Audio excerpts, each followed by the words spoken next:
ሹፌሮችና ረዳቶችን ጨምሮ ሙሉ ተሳፋሪዎች በሚታገቱበት እንደ ልብ መንቀሳቀስ ይቻላል መባሉ እንዳበሳጫቸው ሹፌሮች ተናገሩ። ከሰሞኑን የኢትዮጵያ ፌዴራል ፖሊስ ኮሚሽን ኮሚሽነር ጀነራል ደመላሽ ገብረ ሚካኤል ከመንግስት ሚዲያዎች ጋር በነበራቸው ቆይታ ኢትዮጵያ ውስጥ ሰው ወደሚፈልግበት በነጻነት የሚንቀሳቀስበትን ሁኔታ መፍጠር ተችሏል ብለው ተናግረው ነበር። ቃላቸውን ለቲክቫ ኢትዮጵያ የሰጡት የተለያዩ አሽከርካሪዎች ግን የኮሚሽነሩ ንግግር በየዕለቱ የሞትና እገታ ሰለባ የሆንን ሹፌሮችን ቅር አሰኝቶናል ብለዋል። አለመጠየቁን ስሰማ በቅርቡ ታግተው የተገደሉትን በቅርበት የማውቃቸው ረዳትና ሹፌሩን እያሰብኩም ባተናንቆኝ ነበር ያለ አንድ የሀገር አቋራጭ የጭነት መኪና አሽከርካሪ ትልልቅ ሀገራዊና የህዝብ አደራ ጭምር ይዘው ከቦታ ቦታ ለሚዘዋወሩ አሽከርካሪዎች አሁንም ተገቢው ክብርና ጥበቃ ሊደረግላቸው ይገባል ብለዋል። ሹፌርና ረዳት አልፎ አልፎም ከነሙሉ ተሳፋሪዎች በሚታገቱበት በሚገደሉባትና ታፍነው ተወስደው ከፍተኛ የገንዘብ መጠን እየተጠየቀ ቤተሰቦቻቸው በአደባባይ ልመና በሚወጡበት በዚህ ወቅት የአይነት የተጋነነ መግለጫ መሰጠቱ ሁሉንም ሹፌሮች ያሳዘነ ነው ያሉት አሽከርካሪዎች የመግለጫ በተሰጠበት ዕለት ሳይቀር ከ3 በላይ እገታዎች ነበሩ ሲሉ ተናግረዋል። የጣና ከባድ አሽከርካሪዎች ማህበር ለቲክቫ ኢትዮጵያ በሰጠው ቃል ኮሚሽነር ጀነራሉ ቃለ ምልልስ ያደረጉበት ወደ ኋላ ከሚያዝያ 25 2017 እስከ ግንቦት 21 2017 ዓ.ም ባሉ 27 ቀናት ውስጥ ብቻ 53 ሹፌርና ረዳቶች ታግተው መወሰዳቸውን ገልጸዋል። የእንግሊዙ ጠቅላይ ሚኒስትር የአብይ አህመድን የጉብኝት ጥያቄ አልቀበልም ማለታቸውን ዓለም አቀፉ ሚዲያ አረጋገጠ። የብልጽግናው መሪ አብይ አህመድ አሊ ላለፉት ቀናት ወደ አውሮፓ ሀገራት ተጉዘው የነበረ ቢሆንም የጉዟቸው ውጤት ግን በቅሌት እየታጀበ መሆኑ አነጋጋሪ ሆኗል። መገፋታቸውን ለመደበቅ ለጦርነት የሚያውሉትን ገንዘብ ለመለመን ለቀጣይ ጦርነታቸው ዲፕሎማሲ ለመስራት ያደረጉት ጉዞ ሳይሰምርላቸው ቀርቷል። በቀናት ደጅ መጽናት የፈረንሳይና የጣሊያንን መሪዎች ቢያገኙም እንግሊዝ፣ ጀርመንና ስዊዘርላንድ እንደናፈቋቸው ቀርተዋል።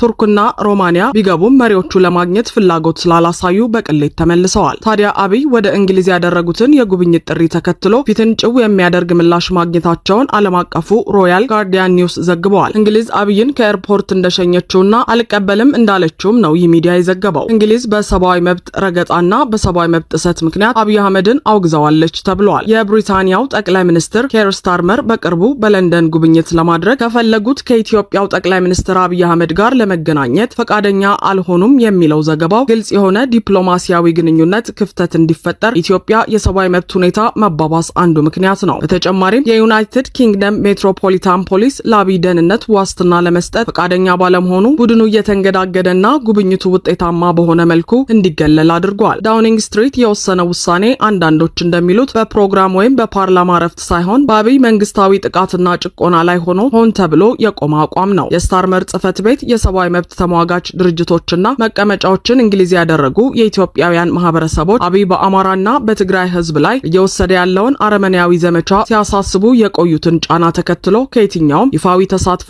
መውጣቱ ተዘግበዋል። በሌላ በኩል የዘጋርዲያን ዘጋቢው ፈረንሳዊ ጋዜጠኛ ሮቢን ተንግስተን ወደ አማራ ክልል በመግባት የአፋብሃ ወሎ ቀጠና ፋኖችንና የተወሰኑ አመራሮችን አግኝቶ ማነጋገር ችሏል። ይህ ጋዜጠኛ የፋኖን አቅምና ዲስፕሊን አይቷል የሚሉት አስተያየት ሰጪዎች በህዝቡ ላይ የተፈጸመውን የድሮን ጥቃት ታዝቧልም ብለዋል። አመዱ ላይ ቆሞ ቪዲዮ ቀርጿል። በንጹሃን ላይ የደረሰውን ጉዳት አይነትና መጠን ለይቶ መዝግበዋል። የተደፈሩ ሴቶችን አናግሯል። የወደሙ የትምህርት ተቋማትንና የተቃጠሉ ጤና ጣቢያዎችን አይቷል። በከባድ መሳሪያ የቆሰሉ ገበሬዎችንና የተቃጠለባቸውን ቤት ጎብኝቷል ብለዋል በጉዳዩ ላይ መረጃ ያወጡ አካላት። በጥቅሉ በአማራ ህዝብ ላይ እየተፈጸመ ያለውን መዋቅራዊና ቀጥተኛ ጥቃት ጥልቀትና የአብይን ጨፍጫፊነት ተረድቷል። ተረድቶም ለቀሪው ዓለም ሊያስረዳ ቃል ገብቷል ሲሉ ገልጸዋል።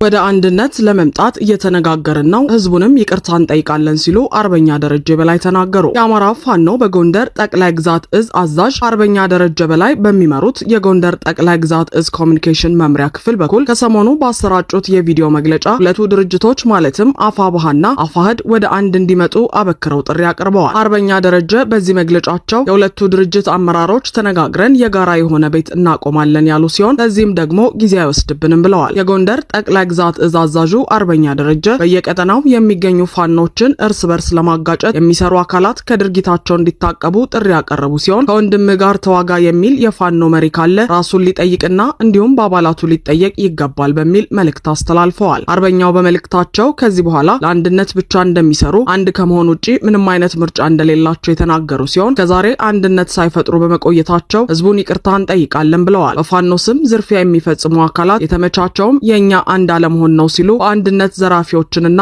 አገዛዙን መፋለም እንደሚገባቸው ገልጸዋል። ይህ በእንዲህ እንዳለ ዛሬ ግንቦት 25 2017 ዓ.ም ሌሊት ራሱን ጥምር ጦር እያለ የሚጠራው የአብይ አህመድ ሰራዊት በጎጃም ቀጠና በኦጀል ከተማ 4 የግለሰብ ሱቆችን ዘርፎ አድሯል። የአፋብሃን በጎጃም ቀጠና የሐዲስ ዓለማየሁ 7ኛ ክፍለ ጦር የምህረት ጥሪ ተቀብለው በግንቦት 25 2017 ዓ.ም የመከላከያ ሰራዊትና ሚሊሻ የነበሩ 13 ያገዛዙ ሰዎች የባሶ ሊበኑን አብራጂት ብርጌድ ከነሙሉ ትጥቃቸው ተቀላቅለዋል። 10ሩ መከላከያዎች ሲሆኑ 3ቱ ደግሞ ሚሊሻዎች ናቸው። በሌላ ዜና ብልጽግና የራሱን አመራሮች እየበላ መሆኑ ተገልጿል። በዛሬው ዕለት የባሶ ሊበን ወረዳ አስተዳደርና ጸጥታ ኃላፊ የባሶ ሊበን ወረዳ የብልጽግና ጽህፈት ቤት ኃላፊ የሆኑትን ያሰረ ሲሆን ወረዳ አስተዳዳሪውም እየተፈለገ እንደሆነ መረጃዎች ጠቁመዋል። ይህ በእንዲህ እንዳለ የአማራ ፋኖ ብሔራዊ ኃይል ወሎ ቤተ አማራ ላስታ ሳምነው ኮር ራሪ ክፍለ ጦር ከበቅሎ ማነቂያና ከሙጃ ወደ ወንዳ ይባርና እንጃፋት ቀጠና እገባለሁ ብሎ የመጣውን የብልጽግና መከላከያ ሚሊሻና አድማ ብተና አከርካሪው ተመቶ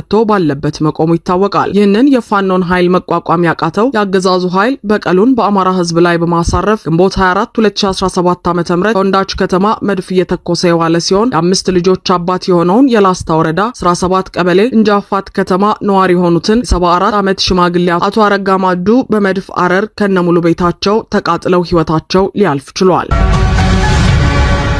በማህበራዊ ሚዲያ ሰላማዊ ትግል እያደረጉ የነበሩ አቶ ታዬ ደንዳ በአገዛዙ ሰዎች ለሁለተኛ ጊዜ ታሰሩ። ሜክሲኮ ወደሚገኘው የፌዴራል ፖሊስ ወንጀል ምርመራ ቢሮ እንደሚወስዱት የፌዴራል ፖሊሶች ነግረውን ወደዚያ እየሄድን ነው ሲሉ የአቶ ታዬ ደንዳ ባለቤት ወይዘሮ ስንታየው አለማየሁ ተናግረዋል። የቀድሞ ሰላም ሚኒስትር ዴኤታ አቶ ታዬ ደንዳ ዛሬ ጠዋት ከችሎት በኋላ ከመኖሪያ ቤታቸው በፖሊስ መወሰዳቸውን ባለቤታቸው ገልጸዋል። የአቶ ታዬ ባለቤት ወይዘሮ ስንታየው አለማየሁ ለሚዲያዎች እንደተናገሩት ከጠዋት የችሎት ቀጠሮ ቸውን ተከታትለው ወደ ቤታቸው ከተመለሱ በኋላ ከቀኑ 10 ሰዓት ገደማ ከመኖሪያ ቤታቸው ለጥያቄ ትፈለጋለህ በማለት የፌዴራል ፖሊስ አባላት እንደወሰዷቸው ተናግረዋል። ወይዘሮ ስንታየው አክለውም ፖሊሶቹ ሜክሲኮ በሚገኘው ፌዴራል ፖሊስ ወንጀል ምርመራ ቢሮ እንደሚወስዷቸው እንደነገሯቸውና እሳቸውም ባለቤታቸውን ለማግኘት ወደ ወንጀል ምርመራ ቢሮ እየሄዱ እንደሆነ ገልጸዋል። አቶ ታዬ ደንዳ ከወራት በፊት ከነበሩበት የ1 ዓመት እስር የተለቀቁት በብዙ እንግልት መሆኑ ይታወቃል። ከእስር ከተፈቱ በኋላም ያገዛዙን ግፍና ጨፍጫፊነት ሲያወግዙና